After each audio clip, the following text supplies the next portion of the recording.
All right. So let's get ahead and start this thing. Okay.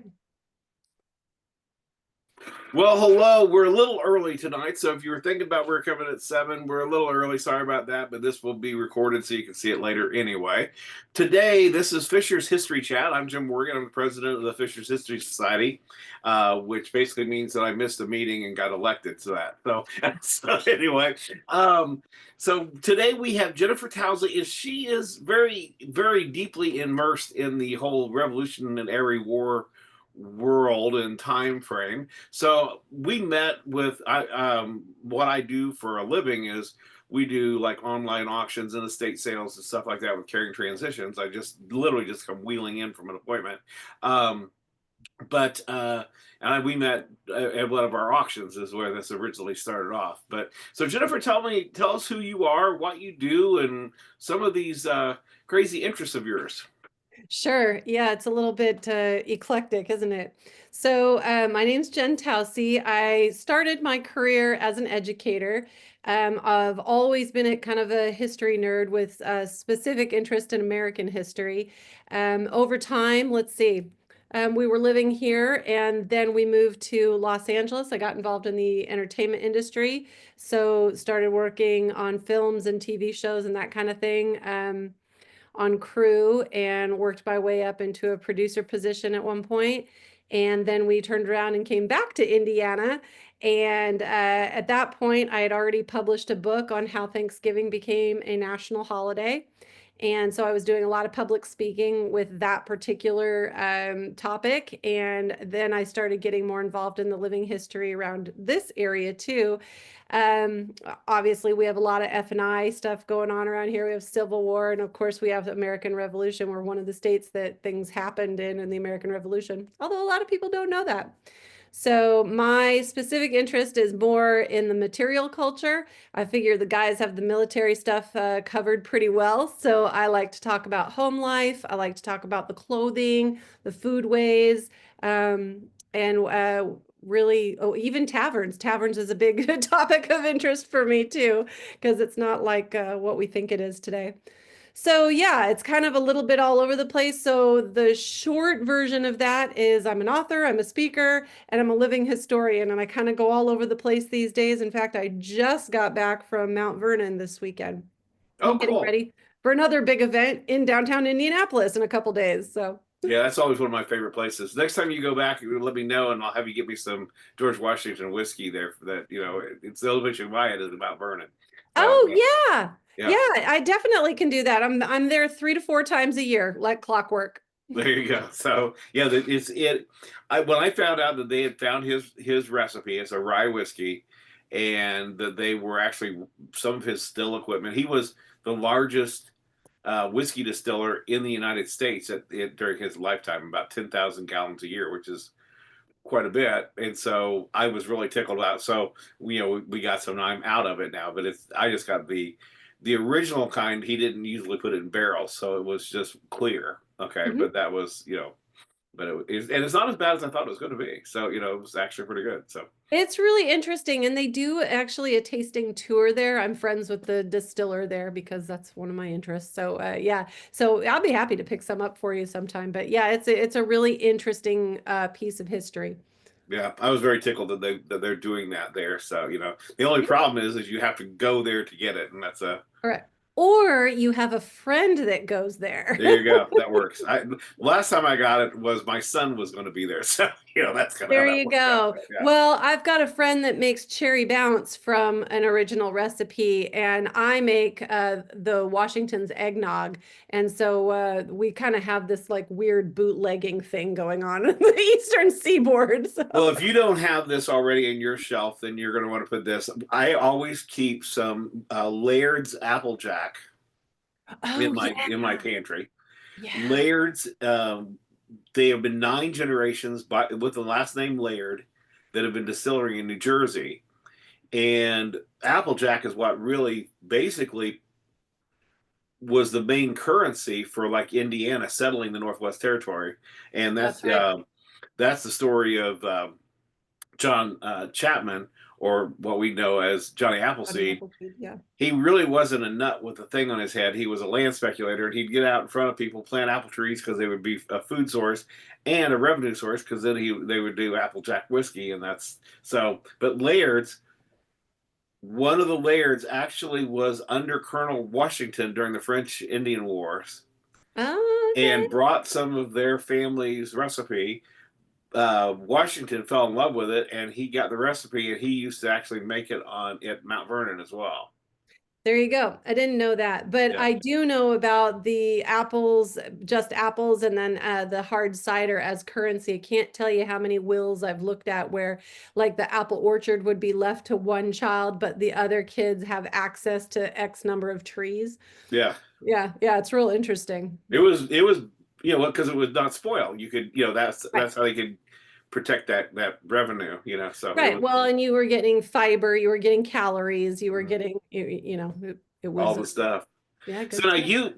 did you get started with this because of your daughter, or was this was So did she get started because of you? it's a little bit of a chicken and the egg thing. So Okay. many, many moons ago, my father and stepmom were really involved in living history in the Indiana area. And um, I didn't live here at the time, and I came back and I went to a couple of the events, the Mississinawa and Feast of the Hunter's Moon, that kind of stuff. And I got pretty hooked at that time. But of course, my youngest daughter wasn't born yet. And then when we were living in California, she needed a project because we told her she needed to come up with a project during COVID, and she wasn't going to be, sitting in front of the TV and whatnot. And so she decided she wanted a lemonade stand. And I said, well, no. First of all, we live in LA. No. And second of all, it's COVID. So no, you could pick something else. So she kind of got mad at me, stomped upstairs like kids do, and came down about 2 hours later and just very haughtily announced that she was going to do an 18th century apothecary. And we just kind of looked at her and went, what? And so she started making all these lotions and potions and bath salts and sugar scrubs and everything. And I said, well, I'm not sure how much of that is really 18th century. And so anyway, I came across this book and I said, here, knock yourself out. And I printed out this book that I found online. It was from 1774. And it was all like the makeup and the hair care and the skin care and all that from that time. And she just went down that rabbit hole like nobody's business. And so that just sort of became a huge hobby of hers. And then we had some friends that had a colonial farm in Southern California that we went to play at a lot during COVID because it was one of the few places you could go outside and run around, and, a kid could be a kid and climb trees and do things like that. And they let her put out a table and she started selling these things. And then it just sort of morphed from there. So one of the big reasons we go back to Mount Vernon and some of these other places is because she is teaching and she is selling her wares. So now she makes all these lotions and potions from 1774, but she also does a lot of the healing remedies. So the salves, the teas, the spices, all kinds of things. Yeah, But it's really a we're hoot. getting into that ourselves because I'm a beekeeper, and so then I got me into the native plantings, and so I'm doing all these native, pollinator gardens and all that kind of stuff. Well, so many of those are the kind of herbs and stuff that were being used Yeah. back at that time.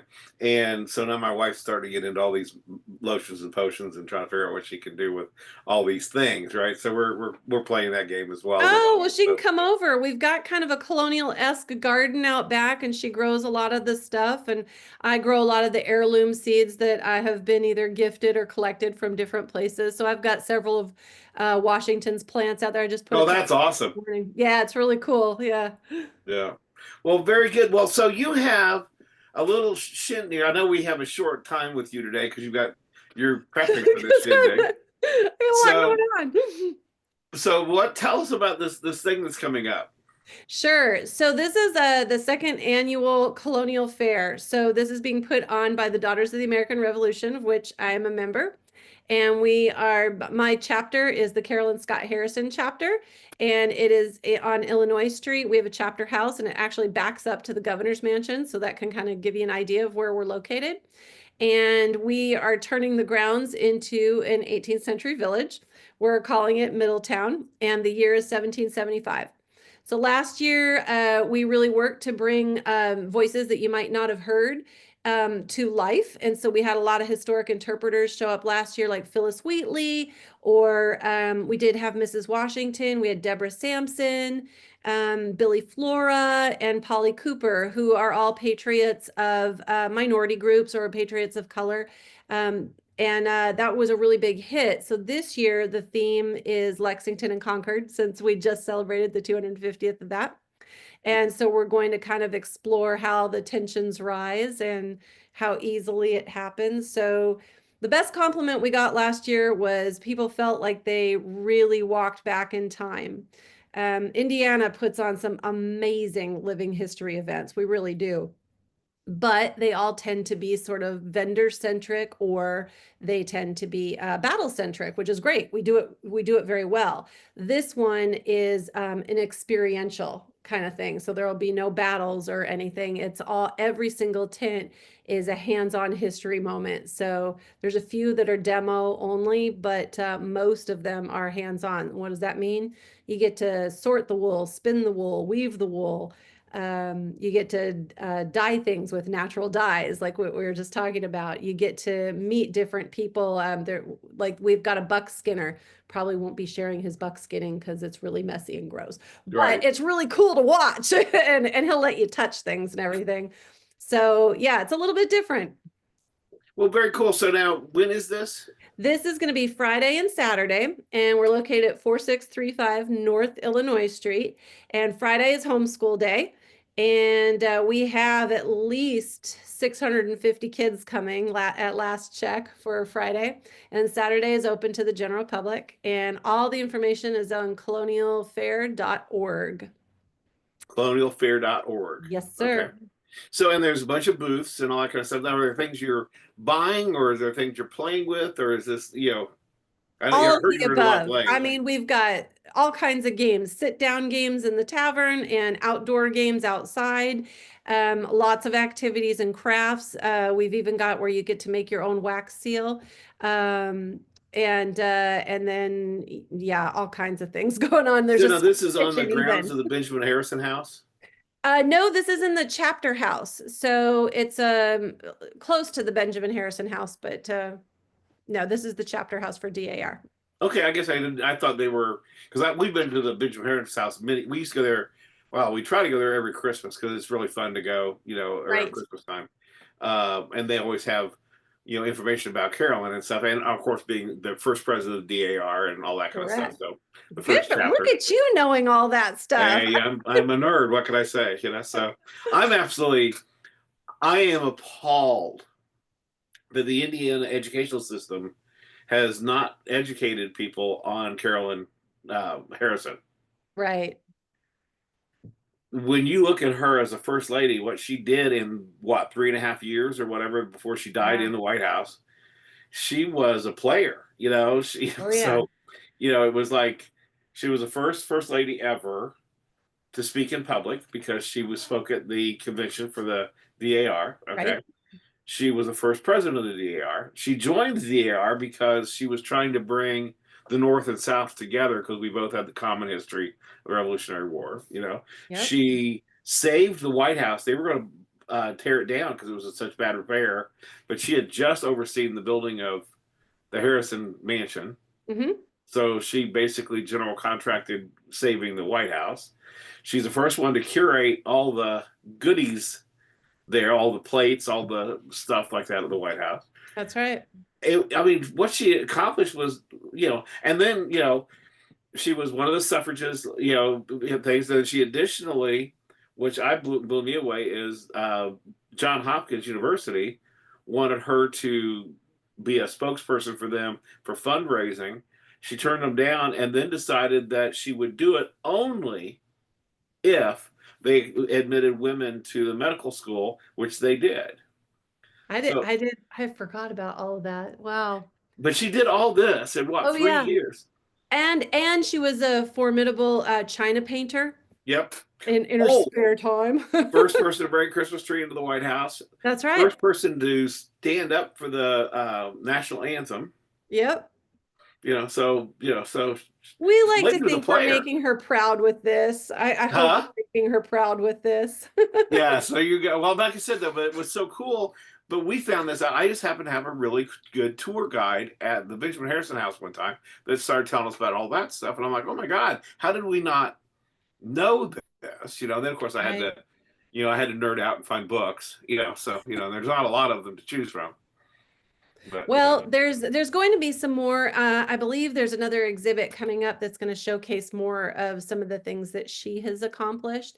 They've got some really cool things coming up for America 250.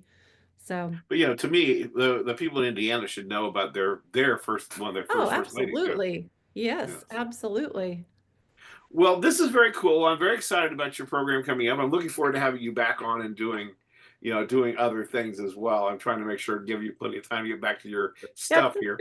But so is there a link? What was the link again? Colonialfair.org. And on there, we've got some pictures from last year. We've got just kind of an overview of what you'll see at the fair. So the fair is going to be divided up into 3 different areas. You'll have the residential area where you can meet different people and different cultures and see how they lived and talk with them. And there's different activities with each of those. We've got the town green, and that's got kind of like the town square thing going on with main stage entertainment, and then also historical figures will be coming into the tavern to give little talks and play games with people. And then we've got Ackley's Alley, which is kind of the industrial side of town. So all kinds of things being made, and yes, there will be some things to purchase there as well. We have Chick-fil-A coming, Oh which is goodness, awesome because fried chicken was a thing in the 18th century. So, very good. yeah. So we've got an apothecary, a blacksmith. I can't even tell you. Oh, the spy mission. Very excited about the spy mission. Washington had a lot of spies, and he ran that whole. Yes, sir. So we've got a spy mission going on. And then for the littles, we've got 13 eagles that are going to be hidden all around our town. And if you find them, then you get a little prize. And yeah, a couple other surprises. I won't give them all away, but yeah, come on down. Experience history. You can dress up. We'll all be dressed up. Well, that's very cool. Well, I'm excited about this. Should be a lot of fun. So what was that? There was something that I was triggered on. I was going to tell you, and I was blown out of my head. So, but anyway, so Oh, no worries. One thing I do want to mention is at the exit table of our tent, we're going to have several different, like, everybody gets excited. The whole idea is to get excited about America 250, right? And right. experience this. And we will have several different ways that you can take home and do it on your own. So, like, there's a patriot search, so you can go see all the graves of the patriots that are buried here in our state. The And Revolutionary. yes, sir. Are you working with Shirley with that? With Shirley. Shirley Smith. She's Oh, with your same DAR group. She's part of our organization, and yeah. they track all these revolutionaries. She's in fact, I'm doing her. She's doing the July, the week of the July 4th on those revolutionary graves. Oh, awesome. Yeah, so our America 250 committee actually put this one together, and I don't remember if she's a part of that one or not. I mean, that's something she's been doing and tracking. So yeah. I'm sure she is a part of it then. I've sort of been focused on this over here. Right. But, yeah, so lots of different things to do and ways to celebrate America 250, and really that's what we're all about. The aha moments, get excited. Well, this is a little. I don't know if you guys, you've seen it probably, but Yes, that's a great publication. yeah, Hamilton County Historical Society has put this together, and it's all a bunch of stuff for the 250. So it's trying to get us all tied into the whole thing. Yeah, So. absolutely. I think it's a great Yeah, idea. I think I saw you at that meeting. Yes. That's what we. Yes, you Yeah. did. Okay. Yes. Where it was debuted. Yeah. Yeah. Well, this is very cool. Is your daughter going to be having a booth there, or? Not this time. No, she actually wrote the spy mission. She wanted to do something a little bit different this time. So she wrote the spy mission. I said, well, since you've done 20 of them, you're probably pretty good at it. So yeah. Well, that's very good. Well, I'm excited. I'm looking forward to this event. Hopefully other people will get a chance to come there. I'll get this video out so people can see it, and then I'll put the website on there as well. So good deal. Well, next time you see me, I'm going to look a little different. I'll look a little more Martha-esque, but there you go. So, all right. Well, it's good to talk to you, and then we will have you back on again doing some other stuff on all this yep. stuff. I'm happy to talk about all the things. All right. All right. Well, have a good one. Thanks for You having me too. on. Thanks for I'll being let you get patient loose with so you me. can get the thing ready. Okay. All right. Take care. I'm off again. All righty. Bye bye. Bye.